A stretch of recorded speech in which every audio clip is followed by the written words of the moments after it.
New polls outside of South Carolina gives Donald Trump a significant lead over all of his Republican opponents. Meanwhile, Hillary Clinton tops Bernie Sanders by 18 points. Hillary Clinton's team from the top level strike back against Bernie Sanders. And our interview today with Nevada candidate Alex Singer. This is the Benjamin Dixon Show, Progressive Army.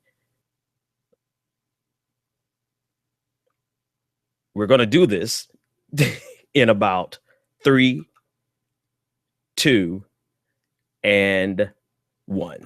That's what we want. Let's do this, guys. The Benjamin Dixon Show is only possible with listener support. Go to www.thebenjamindixonshow.com to register for our blog and join the Progressive Army. And now, ladies and gentlemen, it's the Benjamin Dixon Show. Welcome, ladies and gentlemen, to the Benjamin Dixon Show. It's a shame when I try to start the show and I don't have my music queued up to start the show. So there's this huge delay. Anyway, I always tell you when something goes wrong. But this time, you know, they say if you don't tell somebody something goes wrong, they usually can't tell. This time you could tell. So I might as well just tell you, right? Welcome to the Benjamin Dixon Show. It is Tuesday, February 16, 2016. Tonight we have a jam-packed agenda. We'll be discussing the polls from South Carolina. We're going to discuss this new attack from former President Clinton on Bernie Sanders supporters, a new attack from Kasim Reed on Bernie Sanders.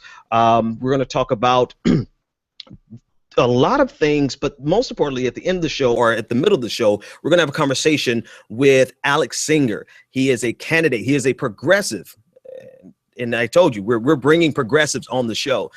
He is running for Congress from the 3rd District of Nevada. So we'll be speaking with him. We're focusing on Nevada this week because of the Nevada primaries coming up around the corner. And we want to continue to bring you progressive candidates so that you can see for yourself the type of candidates that are going to be moving this progressive agenda forward. So he'll be joining us on the second half of the show.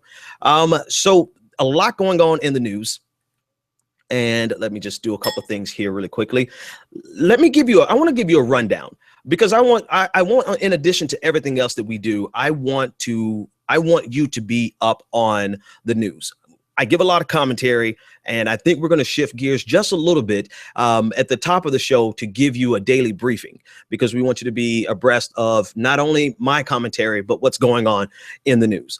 And so new polls just outside of South Carolina, the South Carolina primaries has Donald Trump up 16 points amongst likely voters in the South Carolina Republican primary this Saturday. This is according to a new CNN ORC poll. Meanwhile, Hillary Clinton tops Bernie Sanders by 18 points. Now, that is actually an improvement. Bernie Sanders is closing the gap. And so we're seeing some significant gains in that way. So we'll keep an eye on those polls. So the primaries are coming up. And right now, it looks as though no one is going to trump Donald Trump.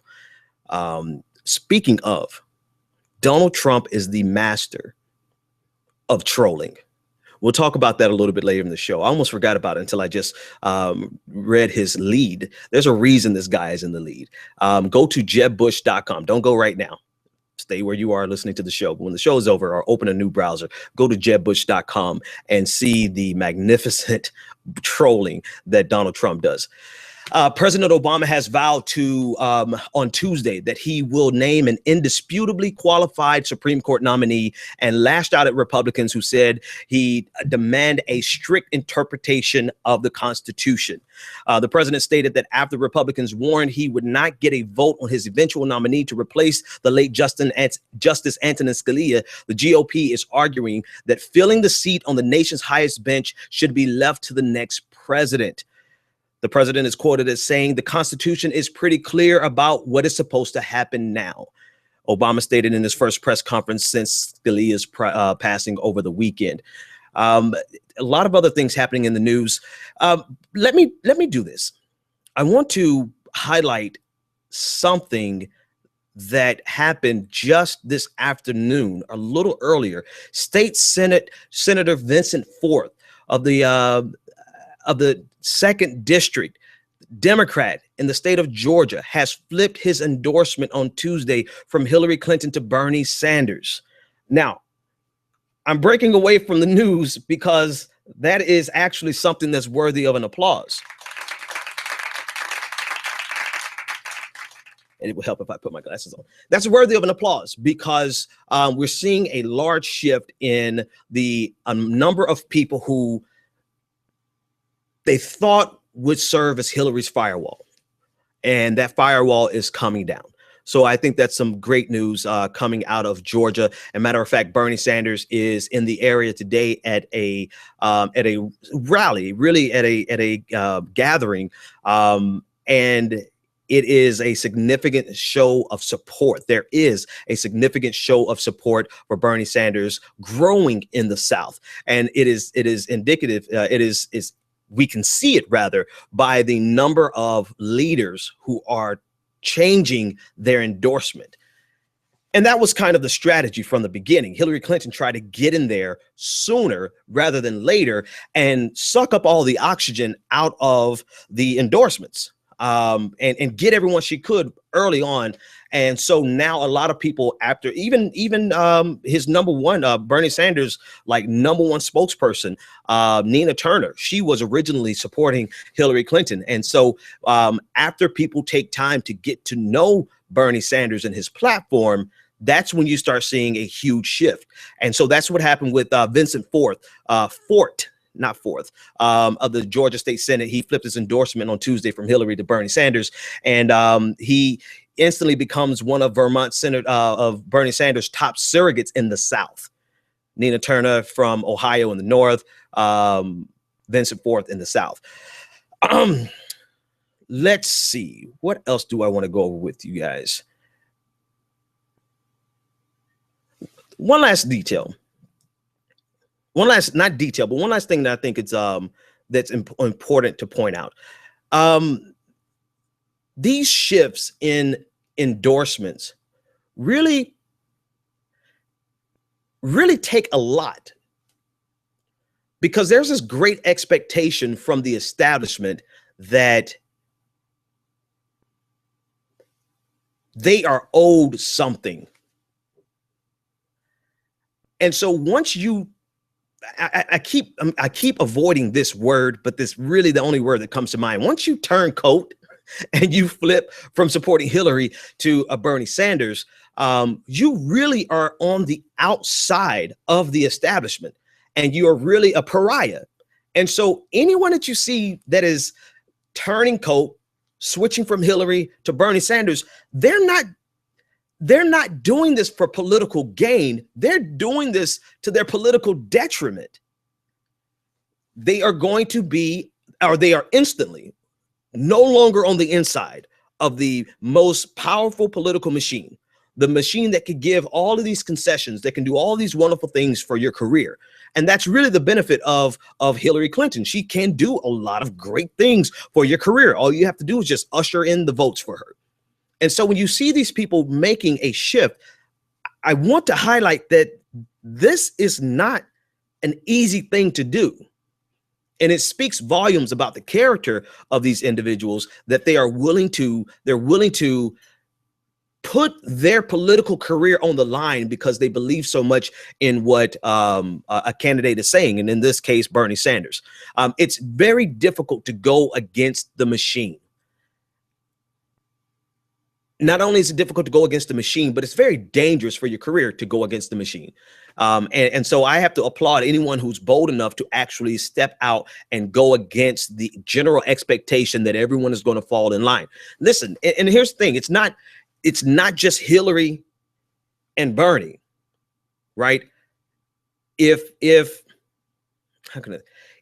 we had a second coming of an Obama, President Obama has become the establishment because he is in power and he has served as president. He has a political machine at his beckoning call, right? So if someone went against that machine in order to support a underdog candidate, then understand that that person who has now left the establishment, whoever it is, whether it's Hillary or Barack Obama, or hell, let's say Bernie Sanders wins and he's president for 8 years. Anyone who goes against the establishment really puts their political future at risk. And so highlighting that, I think you need to really, I think we all really need to consider what goes into being a political player willing to go against the standing establishment machine in order to support some fundamental values, a person that represents their fundamental values. And so to that, I really want to applaud all of these senators who are, and congressmen who are willing to take that leap. All right, with that being said, there are some other characters who are quite, let's start with Bill Clinton. Bill Clinton has made the assertion that Bernie Sanders' supporters are like the Tea Party. And there's so much that I want to say. Actually, I said most of it already on Twitter. But there is, I think they really are miscalculating their ability to bring us all back together after this is over. Like, and I know it goes both ways, right?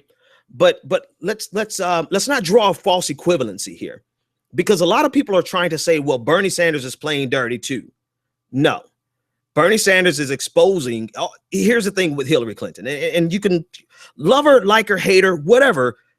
The simple facts of Hillary's past are damning enough for someone to never have to lie on her. Can we just agree there, right? There is enough in Hillary's past where no one has to make up a story to lie on her.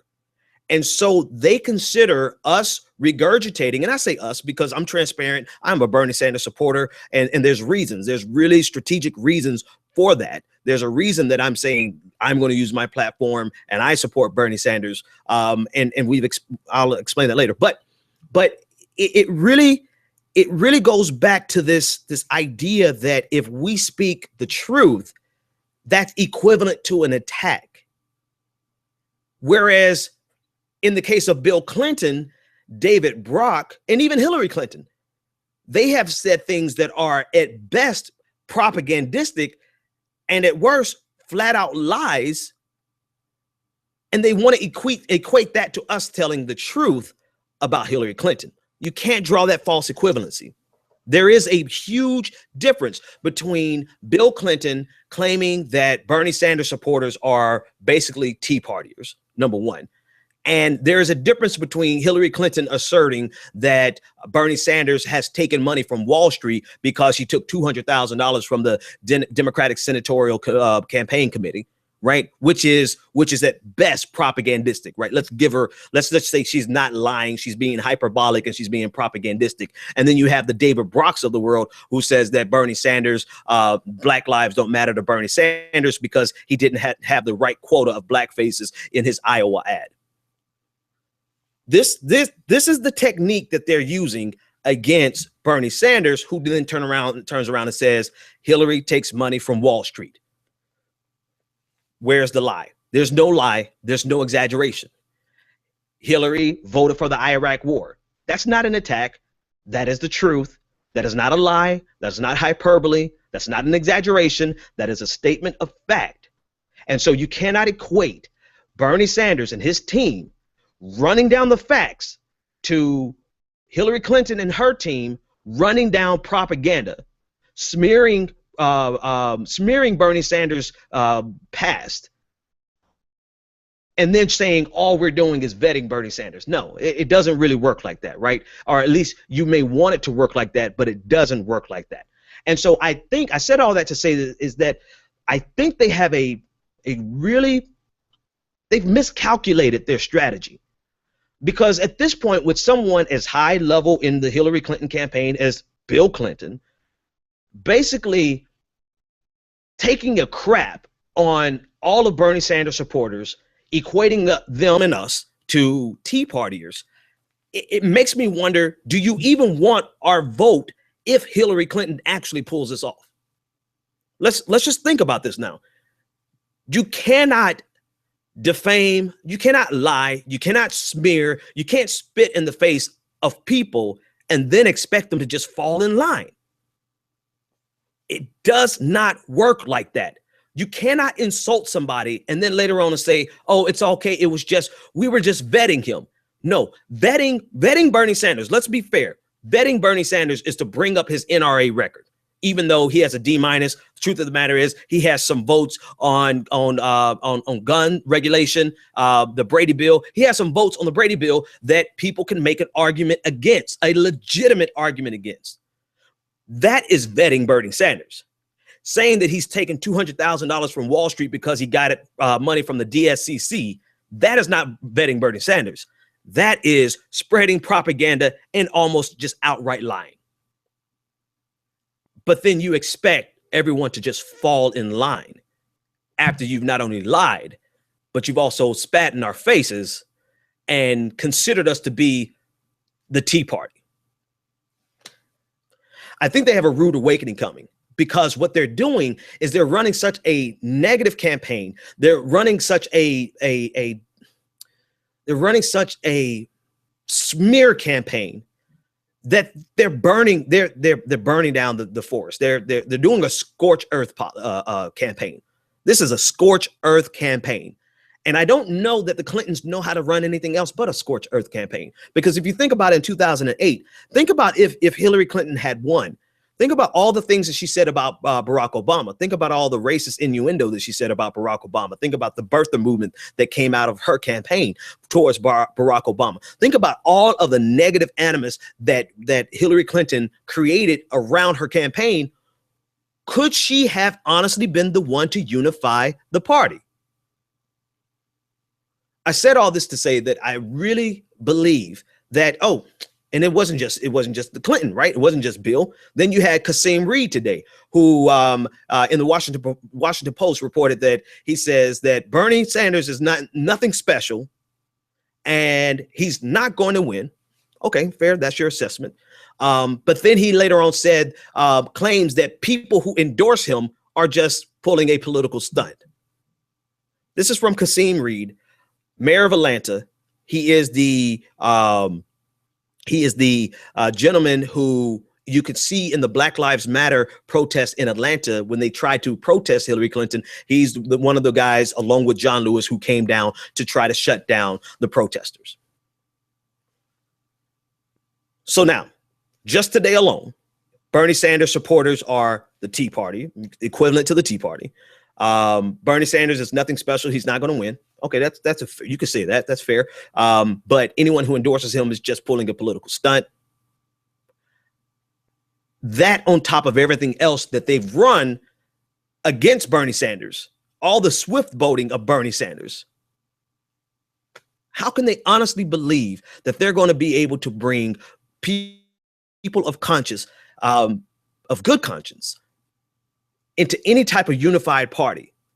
I think they believe that we are more afraid of the Republicans than we are of Hillary Clinton, or we are more disgusted with the Republicans than we are with Hillary Clinton. But the problem is that's not an everlasting pull, right? That we may think Donald Trump and Ted Cruz, particularly Ted Cruz and Marco Rubio, we may think that they are the scum of the earth and should never get into the White House. But the more you carry a campaign out like you are carrying it out, and the more Bill Clinton goes out and says these repulsive things about Bernie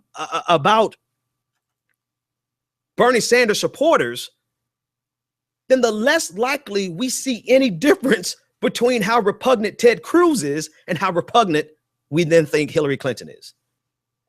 You can't play that card forever. That's what I'm trying to say. And I'm just, in a way, I'm trying to give a word of advice. Not that they're going to ever, they never will see this, right? But Hillary Clinton supporters, they'll see it, right? Here's the word of advice, is that you cannot treat people, particularly Bernie Sanders, your opponent, you cannot treat them like the scum of the earth and smear their name through the mud and expect later on for us to all just get along. and then guise it and wrap it and say, oh, we're just vetting Bernie Sanders. No, you're not vetting Bernie Sanders. You're lying on Bernie Sanders. Vetting Bernie Sanders is his vote with the NRA is questionable. What was that about Bernie Sanders? Vetting Bernie Sanders is not, oh, he doesn't think Black Lives Matter because he didn't have the right percentage of the quota of black faces in his Iowa ad.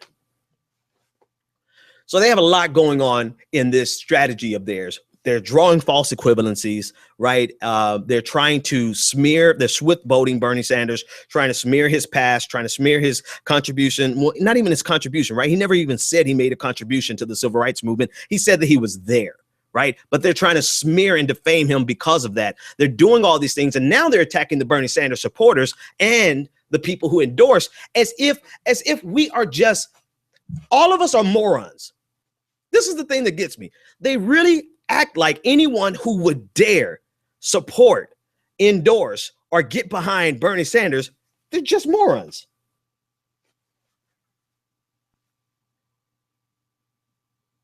And I've never, and I've said this on the show before, and I'm going to say it again. I have never been Bernie or bust. That's just not me. I'm not sitting home.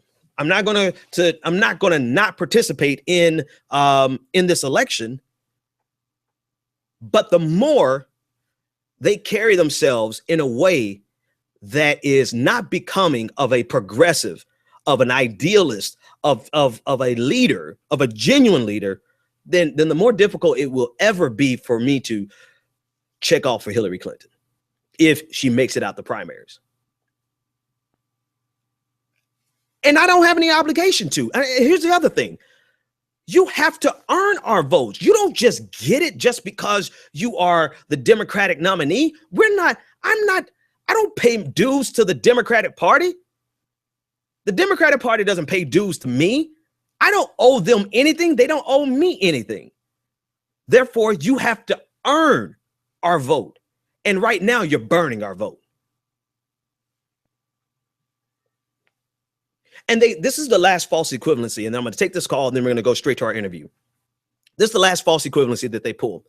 They tried to equate some Bernie bros, some of the guys or whoever they are. I don't care if they're paid Republican. I don't care who they are, right? The guys and the people on Twitter and on social media who are just the worst Bernie supporters there could possibly be. They're doing more damage to Bernie Sanders than good. They are trying to equate their type of behavior with the behavior of Bill Clinton. To say, oh, don't say, you can't talk about Bill Clinton being dirty. Look at all the Bernie bros. You see that false equivalency?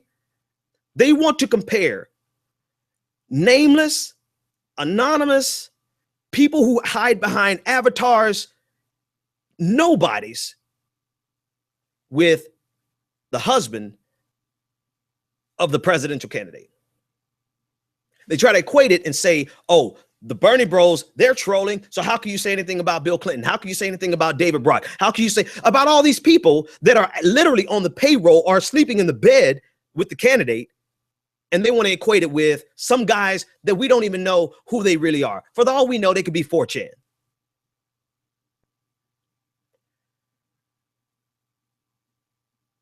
I'm talking for me and nobody else for me. You don't have to, you could be completely okay with this type of campaign. But what I'm saying is you cannot spit in the faces of people that you want to later on get a vote from. It doesn't work like that. Caller, you're live on the air. What's your name, comment, and or question? Sorry, caller, I cannot hear you. Let me try something else here. Let's try that one more time. You're live on the air. What's your name, comment, and or question?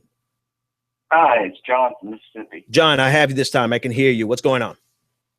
Hey, well, just a heads up. When you're holding on the line, the show doesn't play in the background, so that's just a... Okay, appreciate that. Let me see. Boom. Okay, I don't know why, but we'll get that going. Well, anyway, that dial right there. I needed to push that dial up. Okay, what's on your mind? Okay. Well, it's kind of sad to watch the Clintons operate. because it, their only mode, like even when they try at first to like do what their best advisors or their best options that they have, Mm-hmm. but they always devolve down to what they're used to Mm-hmm. back when they were running, for attorney general in Arkansas, and that's throw everything plus the kitchen sink. Right. And they almost they can't get out of that mode.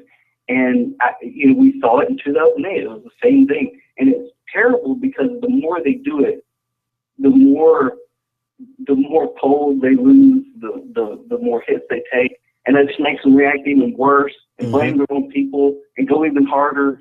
And it's almost it's hard to watch, but it also undermines this thing of that the Clintons are these brilliant politicians, and I don't know if they're so brilliant as they are ruthless.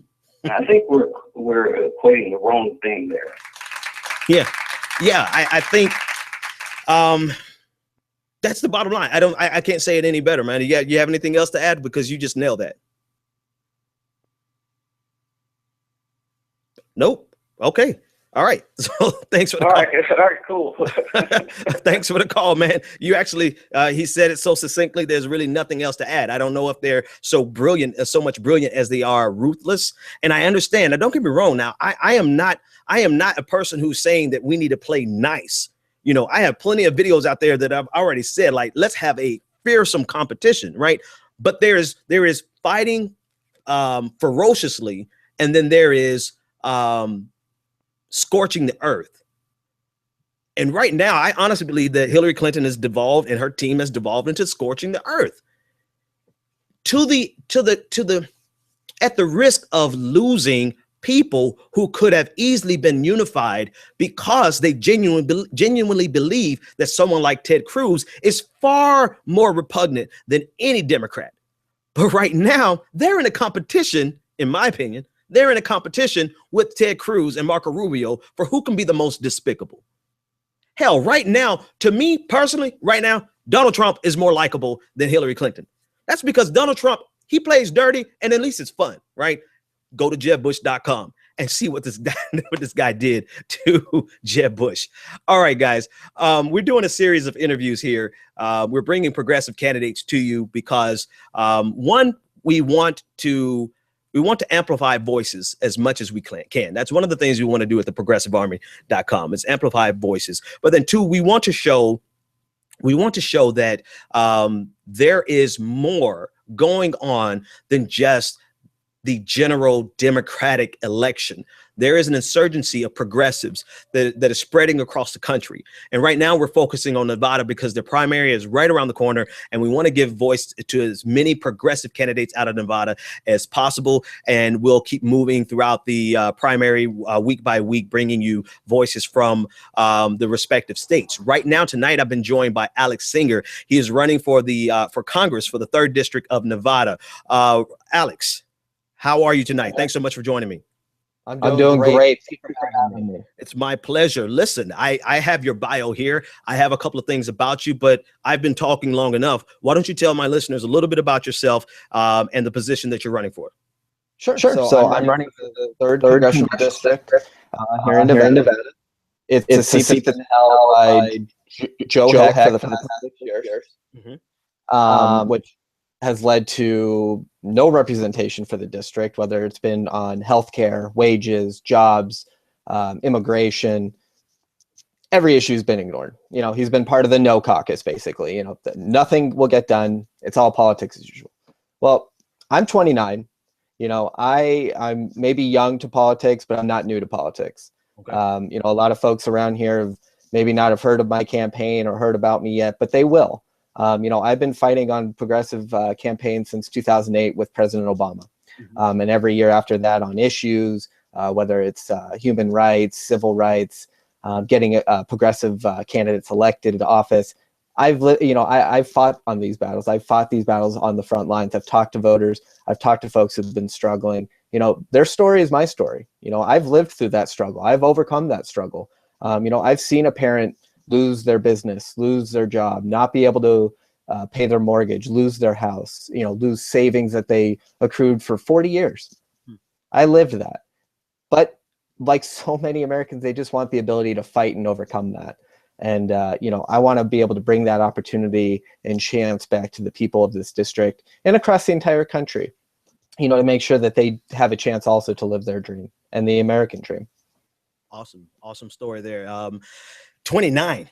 Good Lord, 29. I remember when I was 29. When I was 29, I was partying 7 nights a week in South Florida. So at 29, I congratulate you for being so focused on what you're trying to do at such an early age. There was a candidate in South Florida. I won't call his name because he's turning out to be more moderate, more right-leaning Democrat, but he was also a young candidate. And at the time, he was very progressive. And I guess maybe I just set you up for a really good question. Tell me about the formation of your ideology and the person that you are at 29. Who are you, what is grounding you? How do we know the person that you are at 29 is going to be the person you are after your first term? Sure. Well, I honestly, maybe it'll sound cheesy. Maybe it'll sound, it's my parents. You look back and they instilled in me, not just, progressive values or political values, but just moral values to help somebody else. Even if you're not in a great position to help somebody, try. That is the essence of what I grew up in, what I've seen so many people grow up with. And I've always maintained that. I've always maintained that level-headedness that, as good as things could be today, they may not be there tomorrow. So you need to make sure that you go ahead and give back. A little bit of a history on that is about 4 years ago, I was diagnosed with ulcerative colitis. That kind of rendered me, with a little bit of a disability, and it's, progressively got a little bit worse. And, I had to go on disability and I had to use those programs to help me. And, it gave me, not that it hadn't always been there, but it gave me that thought again that, as good as things might be now, they may not be tomorrow. And I've always wanted to maintain who I am. I'm not going to change for the audience. I'm not going to change depending on what room I'm addressing or what politician I may be addressing or what party head I may be addressing. Right. I will always stay the same. And if you hear me here, you hear me on another podcast, you hear me in a video, you hear me campaigning, it will be the same message because those are my values and they're going to stay my values. Excellent. Okay, let's talk about some of those values, some of those things that you're fighting for, that you're standing for. I see that you are a strong supporter of workers' right to unionize, as well as provide a safe and intimidation-free environment to do so, which is really some of the things that are the most under attack, in my opinion. That labor's rights, not only directly from politicians, but also from trade policies that really weaken the strength of labor unions. So tell me, where do you stand on that? Where do you stand on the TPP? What are you going to do in that vein? Sure. I will flat out say it now. I am against TPP. I believe it's a disaster. It just continues. We've heard it. It's NAFTA on steroids. There's no way around it. So many of the policies within the structure of that deal have nothing to do with trade. It has only to do with advancing corporate interests, whether it's drug patents. If someone can tell me what drug patents to protect the pharmaceutical industry, what that has to do with trade, I would love to hear it. Because quite frankly, all that sounds like is that they just want to make sure that there will never be a generic brought to market. They'll make sure that no country can organize and negotiate lower drug prices. So I'm flat out against TPP. I believe we need to start having fair trade deals. And as you alluded to, it does weaken workers' rights. It does weaken a worker if a factory worker's job is subject to being lost to Mexico or an Asian country, whatever the case may be, in India. That, all a CEO has to say is, well, you're either going to take these dirt wages or you're going to lose your job. Right. And who does that benefit? It doesn't benefit the economy. It doesn't benefit the work. It benefits the bottom line of this with the CEO, and it benefits the company. And so for me, unionizing, especially in Las Vegas, it's such a huge, a huge issue, especially when you get to the casinos. My wife is actually a table games dealer at one of the casinos, and Some of them are unionized, some of the casinos are not. And she is unfortunately not unionized. And so a lot of times she faces, whether it's hostile employee, hostile coworkers, customers, there's no protections. If she complains, she could be out of there. And I don't know who that can benefit it, because it's not the worker. And it only, if you have numbers and strength, there's strength in numbers, and, to make sure that you're able to negotiate higher wages, better protections, better healthcare, that matters. And that gives the workers, at least puts them on an even playing field when it comes to dealing with management. Right. And speaking of workers, I see that you strongly support $15 an hour minimum wage. Absolutely. Let's just applaud there. I want you to tell me though, what do you feel the difference is, besides just the raw numbers, right? But this argument for 12, like let's settle for 12. What have you seen in your district that says that 12 is not going to cut it, 15 is what we need? Sure. Study after study. You talk to economists, you read studies. $12, yeah, it'll help. It's better than 8. Right. But it's not enough. And you get to a point where you need to work, I believe the number at 60 hours you'd have to work 55 hours a week just to have the bare minimum of a 2-bedroom apartment. Well, if you have a family of 5, well, first of all, a 2-bedroom apartment's not going to cut it. Right. That doesn't include food. Electricity prices out here are sky high. You've got food prices, gas prices. So $12, while that's a great middle ground and that's wonderful and that might be progress for the sake of progress is not progress. And we need to do a better job and understanding that just passing something, we only may get one shot at doing that. And we have to make sure that we do it right. And $15 an hour, it wasn't just something that was pulled out of thin air and just concocted, Exactly. And, if we want to be real, the real minimum wage should be about $21 had it kept up with inflation. So if we really want to, if we want to talk about compromise, I think $15 might be the compromise. Especially if you're talking about the amount of efficiencies that they get out of workers now. I believe it was $22 an hour. That's the efficiency that they're getting out of the average worker now, whereas we're paying something far less than that. Let me ask you this question: what type of in terms of we're talking about trade, we're talking about labor unions, what type of labor laws would you like to see enacted? And a second part of that question is, what kind of trade would you vote for if you don't support the TPP? So what type of trade would you support? Well, when it comes to trade, I think we have to be realistic, and I think we have to start protecting our workers and not just the multinational corporations. So when it comes to that, we need to start protecting American industries. So again, free trade is fine, but I just don't see the benefit to the average worker, like I was stating. And I think, while we need to have dialogue with other nations, and trade is a big promotion of that, making sure that we actually are able to sell our products that are made by American workers, that has to be the forefront and the outline of every trade deal. And right now we don't have that. So Nike, for instance, if they're in with the TPP, they support it.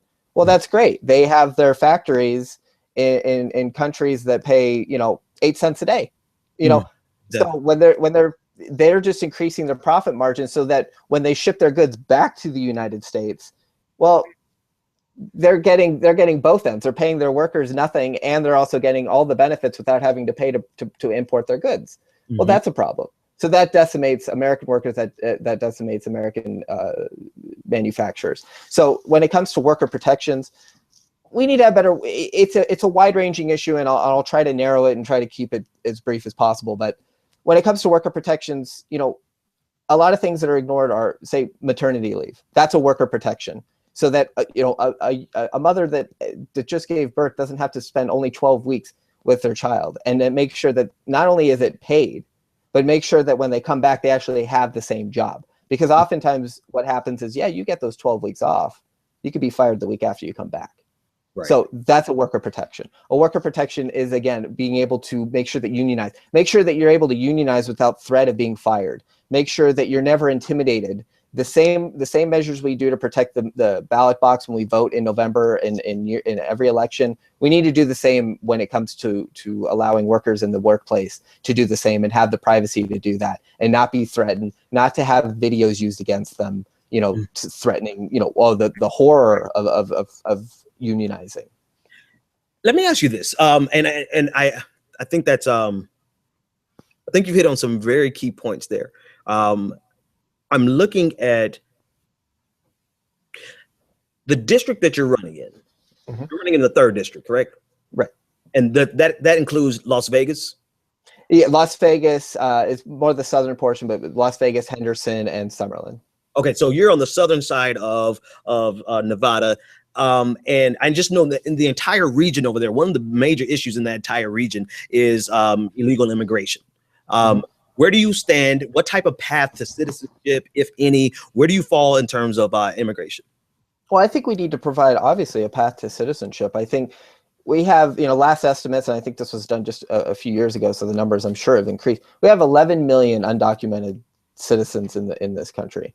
So, well, that's a problem. We need to start bringing them out of the shadows and make them what they want to be, and that's Americans. They came here to partake in the American dream. They wanted their chance to provide a better future for their family. My wife, she's a first generation Mexican American, and her family came here because they wanted to provide a better life for her. They wanted her to have the opportunity to achieve great things. And had we, they've had to somewhat live in the shadows of that, and while she's been able to prosper, she'll be a nurse in 2 years. That is the type of I'm not just saying this because she's my wife, but that's the type of citizen that we should encourage to come here, someone who wants to make their life better. So I do believe that we need to provide a path to citizenship, and I'm not going to put a barrier on that in terms of saying, well, we need to secure the border, we need to put troops on that. That's silly. It's irresponsible. But what about then? What is the general sentiment of your area, though? Because you guys are like in the hotbed, like you're not on the southern border, but you probably get quite a bit of undocumented workers. You got it affects the security, and so if someone is hearing you, and it sounds as though you don't feel as concerned about it. How do you? What do you say then about all of the potential violence, the potential, and I'm asking this potentially intentionally, sure. But like there's a flip side to this. How do you speak to the people that are afraid of legal immigration issue? What I would say is over 30% of our population here in Las Vegas comes from immigrants. Mm-hmm. And that's a low number. I would certainly suspect it's a little bit higher. You can't reach people, you can't reach people.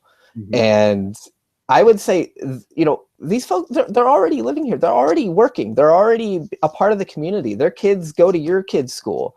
Mm-hmm. They're driving on the roads that you drive. They're working at the grocery store that you buy your groceries from and you fill your gas at, and they work at the casinos. They're a part of our society. And to be afraid, no one's taking your job. No one is, ripping you off.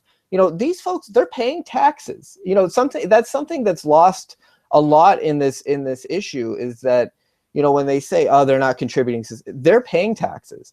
And so, some of them even pay the income tax. They take it out when they're working for an employer. They have it taken out because they don't want that issue. They don't want to have to be indebted to the IRS when they become citizens. They're paying sales tax. They're paying a gas tax. They're already living in our community. And I think that we need to do a better job of certainly informing the general public of that. But there has to be an understanding that, they're a part of our society, and they're not trying to, redo American culture. They're not trying to do anything. They're not trying to, someone from Mexico is not trying to make us have, a Mexican culture. They're living within our culture. They're American in every way, but on paper. And, I like that needs to be. I like that. You made a really great point. And that's exactly why I asked, because you're in the region where this is a living, tangible reality, right? I'm in Massachusetts. So if there's a large illegal immigration population here, I've never seen it. But in your location, you're only so many hours from the southern border. So of course you're going to have quite a bit there. And I like the way that you've actually cast it. And I don't quite think I've heard it that way before.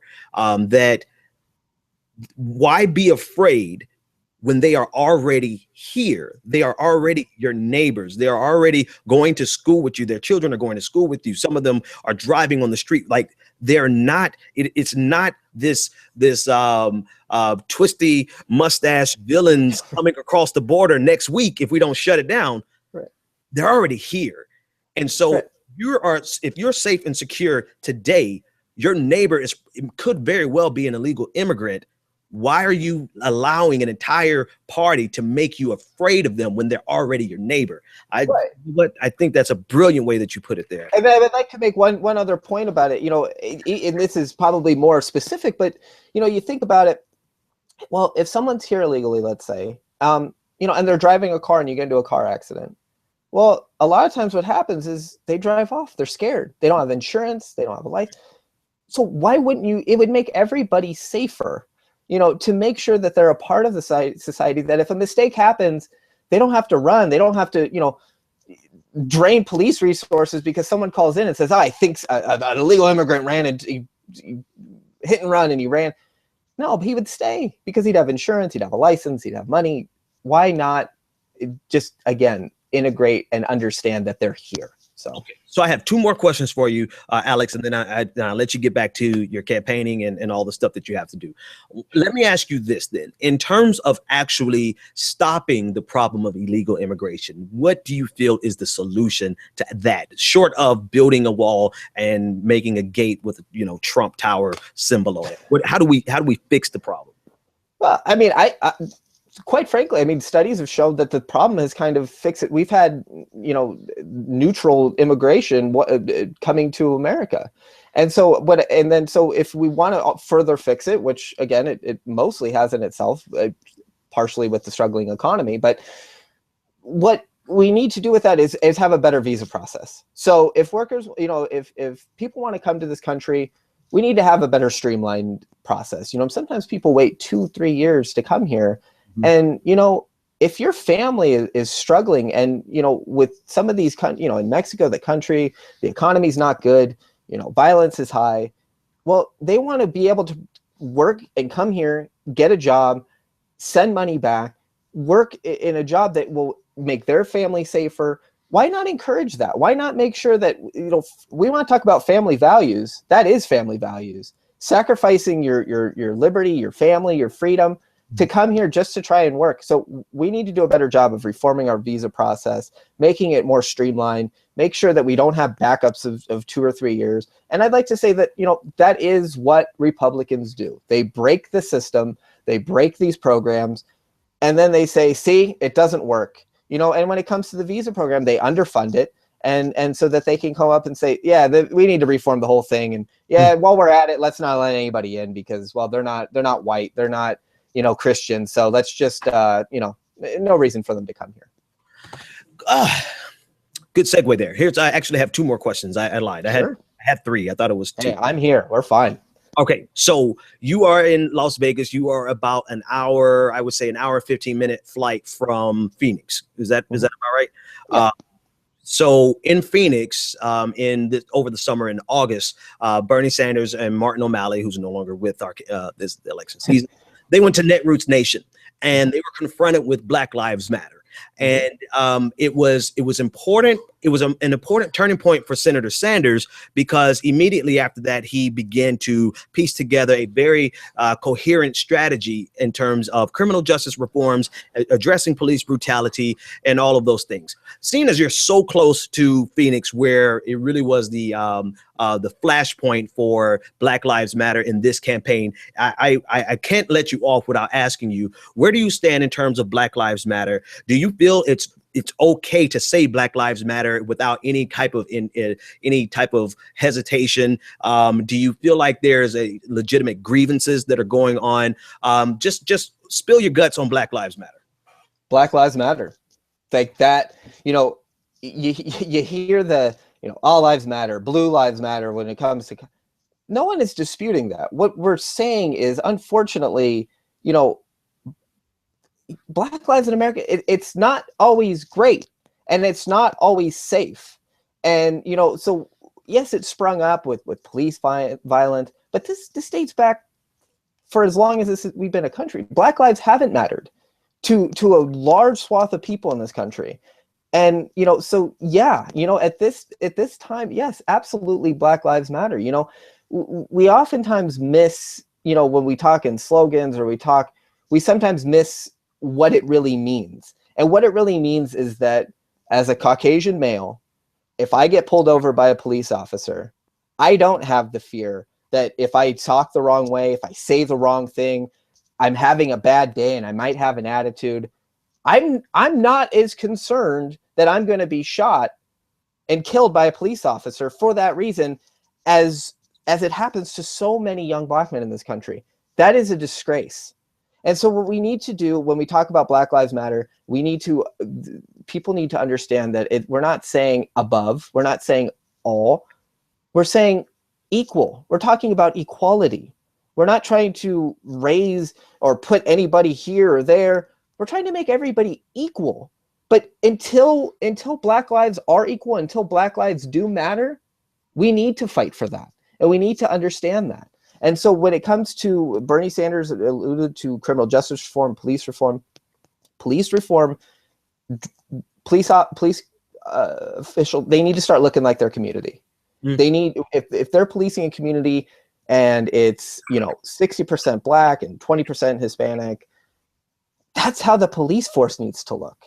Right. And we need to do a better job of that. In Ferguson was a perfect example. They had a lot of officers that were dismissed from other precincts that were kicked out for brutality or whatever the case may be.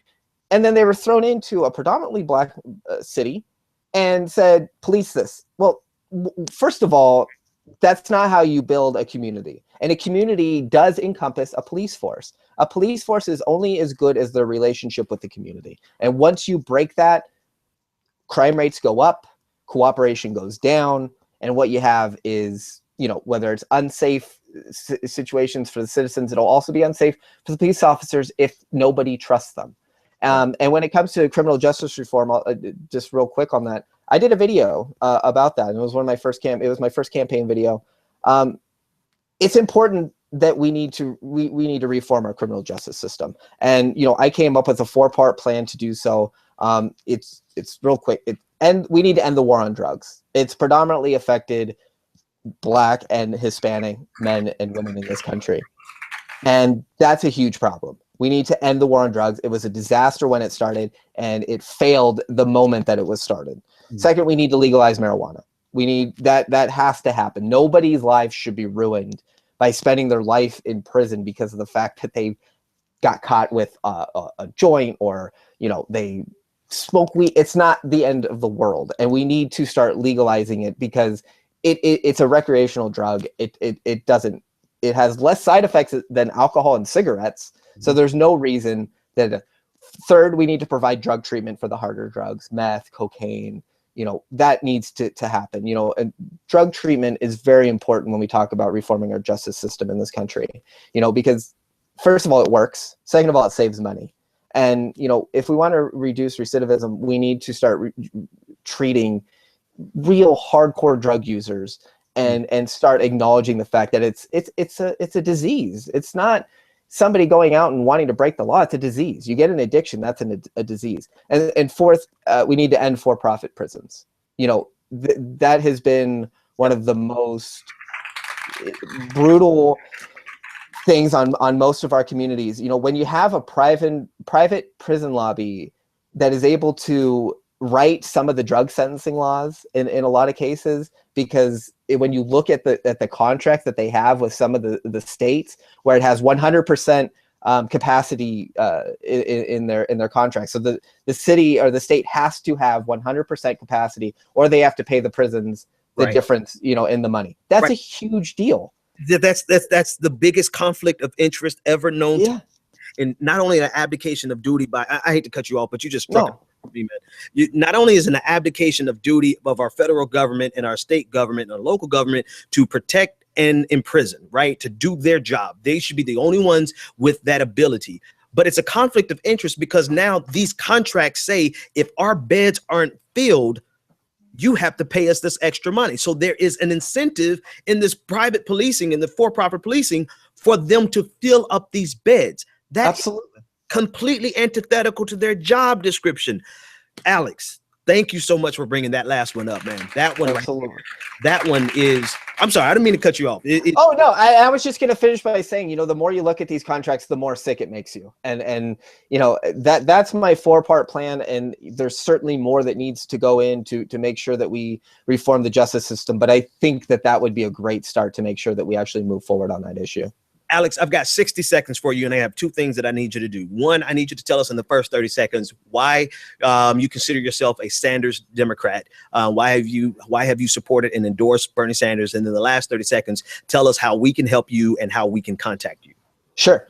Because I believe in providing equality for all Americans. I believe that healthcare should be a right.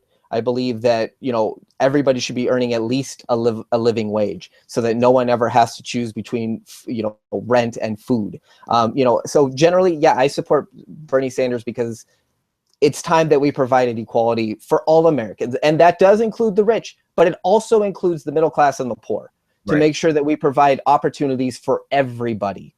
Right. And so how you can help me, go to singerforcongress.com. There's a donate button there. You can learn all about me on the website. But right now, I'm a grassroots candidate. I don't have a big bank account like one of my opponents to self-fund my campaign. I don't have Harry Reid standing behind me to make me the establishment pick to get big donors. So I need everybody's help. I need a contribution to help us fight and help us bring, equality back to this country and give the rights back to our citizens and make sure that we actually have a functioning democracy. And on Facebook, Alex Singer for Congress, and there you can find all my information, little posts that I have.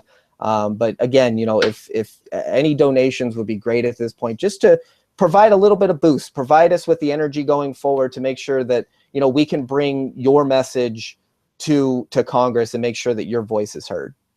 Ladies and gentlemen, we have been speaking with Alex Singer. He is a congressional candidate for the 3rd District of Nevada, including the southern portion of Las Vegas down to the southern border of Nevada. Alex, thanks so much for joining us, man. It's been a pleasure. Thank you so much.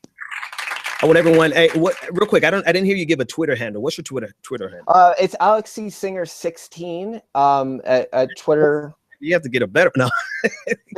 Hey. Let me type it out really quick because I want to make sure everyone goes there. So it's give it to me. It's at Alex.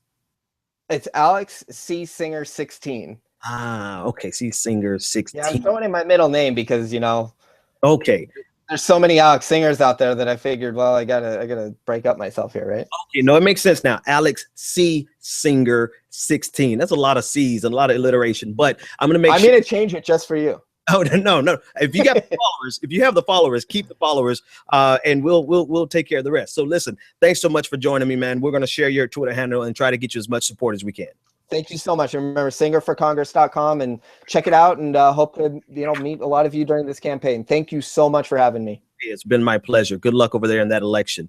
Thank you. Gentlemen, that was Alex Singer, and we're going to do as many of these interviews as we can to give voice and amplify as much as we can the different candidates who are strong progressive candidates. That's what we're going for. Strong progressive candidates. Listen, I want to highlight one last thing before the show ends. We might go over about 5-10 minutes for me to finish up this thought. But I was talking to a friend today. Anyway, I was talking to a friend today, and we were going back and forth over this John Lewis thing. John Lewis and Kasim Reed, and particularly the black politicians and black political elite that are supporting Hillary Clinton. And I really harp on this on my show a lot because it to me is rather it's bothersome. It bothers me. It really bothers me because the way that they are expressing their support for Hillary Clinton is that they are shortchanging and downplaying Bernie Sanders, in particular, his message of income inequality, fixing income inequality. And when you have the Black community, of which I am a member, when you have us disproportionately represented in poverty in America, to have Black faces destroying a conversation or preventing a conversation on income inequality, it hurts that much more. They can support whoever they want to, right? But their methodology in doing this and their support of Hillary Clinton is to just really dismiss Bernie Sanders' core message of income equality as something that's trivial, something that's not really important. That's secondary. What's more important is that people speak politically correct and say African American the right number of times and have the right number of, all these ridiculous things, when the majority, I can't say the majority, but disproportionately African Americans are impoverished. Now we talk about the class economics of it, that shows that there's a commonality that goes beyond race and it transcends race and goes into class. That's a whole different conversation. But what bothers me, and the conversation I had with my friend today, was that we have Democratic established politicians and media heads who are completely using their platforms to suppress this conversation that would be beneficial to Black Americans. And then it dawned on me. I remembered back in 2008 when I was I was working for a campaign in Fort Lauderdale, Florida, a Broward County commissioner who I won't name, but you can go look him up. I was working for his campaign, and a lot of his staff, his top staff, knew who I was. They knew who I was because, I just always, did a couple things here and there, low key. I was still partying, but I was low key, really active politically. And so they knew who I was, and I had the opportunity to be inside of the main office working. But I chose, and I'm going somewhere with here, and because I want to demonstrate to you the difference. The difference is not race. The difference is class.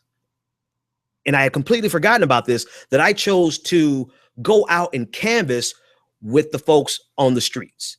And those of us that they got to go out and canvass, we were just your average Joes, Black people, right? We're going to canvass in Black neighborhoods, right? You had your boys from the block. You had some, you had some of the girls who were, we just had some regular people that you would meet in any average Black community. Every variation of Blackness that you can imagine was out there canvassing for this candidate to help him win. We canvassed for 8 hours, and we came back at the end of the day. And if you canvass and you work for campaigns, you get a little check. You get a little, 8 hours and you make $100. $100. When we got back to that commissioner's office, campaign headquarters, they had us waiting for almost 2 hours to get this check. They were dismissive of all of us people who had been out there canvassing for them. They were dismissive of us. They treated us like second-class citizens, like they were doing us a favor, even though we had just worked 8 hours for them. And you know me, I'm just one of those dudes that, if it's not just, I have to speak out about it. And so I'm outside with the people, with about 70 people, and we are all upset. And so I go up to the door and I knock on the door and I let them know the way that they're treating us isn't right. They saw that it was Ben Dixon, and they're like, "Hey, Ben, no, man, come on. You come on in here with us. Come on in here with us." And I'm like, "No, I'm not coming in there with you. I don't care that you know who I am. I don't care that you think that that I'm somebody special and I should come past that threshold from out here with the common people to in here with the special people." And at that moment, I overheard one of the commissioner's people, main people, say, "Why are they so mad? It's only $100. I'm giving you guys a lot because I just got to give you this background story so that I can help you understand that there is a night and day difference, that is no longer about race. This was a black woman who looked out to all the people who just got through working for them for 8 hours, and we were rightly due our day's labor, our work, our salary for our labor. And because we were getting angry, because now it was 10 o'clock at night, we had been waiting for 2 hours. Because we got upset, they had the nerve to say, it's only $100. You don't know what that $100 could have done for some of us. Matter of fact, it could have done something for me at the time, because it was a really hard time for me as well. You know, I had political connections, but I didn't have any money. So that $100, there was a reason I went out there and worked, because I needed that $100. And then to have this person who is well off enough not to have to worry about $100 and to dismiss $100 as if it was nothing. Look at us with this condescending gaze, as if we're just merely the help and it's only $100. What's your problem? That's when I realized, and I completely forgot until this election. That's when I realized that it's not about race, people. There are middle class, well-to-do, upper middle class, well-to-do African Americans who look down on poor people just like any racist Southerner Klansman. And they look down on a black person with that disgusting gaze, just like someone who looks down on them. And there is a distinction that is growing greater and greater, a divide rather, that's growing greater and greater in the Democratic caucus, where it's no longer about a big tent that is trying to implement policies to help the middle class, the working class, and those that are impoverished. It's about this big tent that's being controlled by people who are successful in this establishment, that are doing just fine in this establishment, don't really have any desire to change the status quo because they're doing just fine in the status quo. You have those people trying to convince poor folks that they should still give you their vote, that we should still vote for them, even though they're not enacting any policies. There's not, name me one policy that has come out of Bill Clinton and Barack Obama. I give him Obamacare, give or take, you know, but what have they really done that has been beneficial to those guys and those women that were out there in need of $100 check, went outside and worked for you for 8-10 hours, and you have the nerve to turn around and look at us and say, why are y'all angry? It's only $100. When I talk about Kasim Reed, Joyanne Reed, Jonathan Capehart, John Lewis, and I talk about all these people who make up the Black Democratic establishment as well as the Black media elite, you have to understand their vested interest is not the same. It's not the same as somebody who needs that $100 check. Just because they are Black does not mean that they have something in common with the Black guy on the side of the road who needs that $100 check, that would go out and work 12 hours for you just so that they can get enough money to pay their bill. And this is the play that Hillary Clinton is capitalizing on. This is the division that the Democratic establishment, not just Hillary, they are capitalizing on. There is a difference. And that difference is so much more about class now than ever before. And folks like Kasim and John Lewis and all them, they have the benefit of turning this conversation on its head and making it seem as though Bernie Sanders has a race problem, he has a minority problem, when in reality, they have a class problem. They are not in this struggle for the average American who doesn't have $1,000 savings. That's the average American experience. We do not have $1,000 worth of savings. And those people who have made their livelihood off the Democratic establishment, they have no need to change the system. I told you I had a meeting with another congressman this time. His chief of staff. Let me take that back. I don't want to put them out there.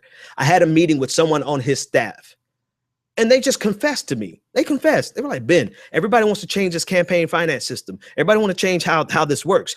I don't want to change it because it's working for me. Everyone's skin to me isn't kin to me. Last thing, and this caller has been so patient, I would be a jerk if I don't take this caller. So caller, hang on, I'm going to take the call. This is the last thing. One of the reasons I am so transparent in my support for Bernie Sanders, and the reason I'm lending my platform to not just be about journalism and commentary, but fighting back, is because somebody has to fight back, right? Somebody has to fight back against these narratives, particularly the minority problem narrative. This narrative that Bernie Sanders has a problem with black people, and using that narrative to stifle the entire conversation that would be beneficial to African Americans and poor people, because so many African Americans are poor. I have no choice, right? I have no. What would I be if I sat back knowing full well what these clowns are doing, the games that they're playing, and I just sit back and say, oh, well, I'm not biased. I'm not getting into that fight. No, I have no choice. I have to get into the fight. And so unfortunately, that means that I have to be I have to fight. That's just it. We have to fight back against this narrative that is trying to suppress the conversation about income inequality in America. And it's coming from the Democratic Party, the establishment Democratic Party. Caller, you've been so patient. I was going to say goodnight, but I don't want to be rude. What's your name, comment, and or question? Well, hey, Ben, this is Bryce. Bryce, my man, what's going on, dude? Doing good. I do agree with a lot that you're saying tonight. I do agree with a lot what Alex said. At one point, I think the reason that the establishment, well, in terms of the black establishment, is so adamant about Hillary is because in the 90s, even with all of the mess of stuff that the Clintons did do, they look at it, well, in the 90s, black people did very well, and, we were, I guess, making it, quote unquote, and everything was good. And of course, Bush and all that, and so they feel like the status quo is, well, if we get Clinton back, we'll do better. We had Bush, we didn't do well. Obama, 50-50. But with Clinton, we'll get back to 100%. And what they're failing to realize is that it's just BS. If we have, like for them to just to take shots at Killer Mike and other people that support Bernie, it just doesn't make any sense. And it's just really kind of like, I just don't understand what they're not seeing, why they're not seeing all the videos and things that they literally said about, especially with people in jail. I just don't understand how we're not seeing that. And we just want to push her in. And I understand that we don't want none of the Republicans in, and I think they'd probably be worse. But Hillary wouldn't be no better. I mean, she might not be as crazy as a Republican that's running, and she might not go to war on, blow up places like that extreme, but it's still kind of the same thing. But with Bernie, we know it'll be different. And like you said about the guy you talked to, who want to keep it the same, it's working for them. And they fear, they know that Bernie will be not only 100% progressive, but 100% change everything. And it's going to hurt the establishment. It's going to break everything. And a revolution of political will take place. That's you've hit the nail on the head, man. There's a fear. Bryce, thanks so much for the call, man. There's a fear of the changes that Bernie will make, potentially would make. And there is a concerted effort to stop the conversation because, you're either doing good in this system or you're not. That's really, or you're no. You're either doing good or you're not, right? Those of us who are just struggling just enough to survive, you're not doing good. Just making the rent and having nothing left over at the end of the month, you're not doing good. You're just surviving. And that's really the way the system is set up, right? There's not enough work for the average American. You have to be exceptional. And that's not reality, right? You either have to be exceptional or you have to be born into a situation where you don't have to be even mediocre. You know, you could be born into wealth. You could be born into privilege. You could be born into elite circles and not have any talent and just be great in the world, right? Because you have access to capital, you have access to all these things. But for the rest of us, we have to not only be exceptional, but we have to be lucky. And then sometimes we are still just struggling to survive because of forces that we can't control. We can't control the cost of living. We can't control the cost of gasoline. We can't control the cost of childcare. We can't control the cost of the average rent inside. You know, those are things that we can't control. And we're thrown into this environment without any help. And so many of us are just struggling to make it. And then you have the others who, you know, summertime and the living is easy. Your daddy's rich and your mama's good looking. That's not my story. Well, my mother is good looking, but my daddy definitely wasn't rich. Folks, this has been the Benjamin Dixon Show. The moral of the story is, even though I grew up poor, I didn't forget what it was like to be poor. And I'm so glad I had the opportunity to be on the outside with the average person, because I would rather, any day of my life, I would so much rather be around average people than to be around an echelon of people who look down on someone else. That's just my story. I'm sticking with it. See you guys tomorrow.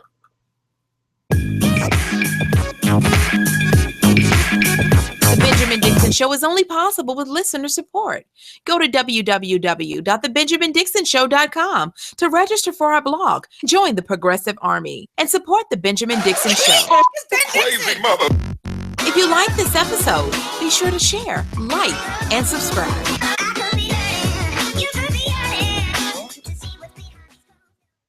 Consider becoming a Patreon.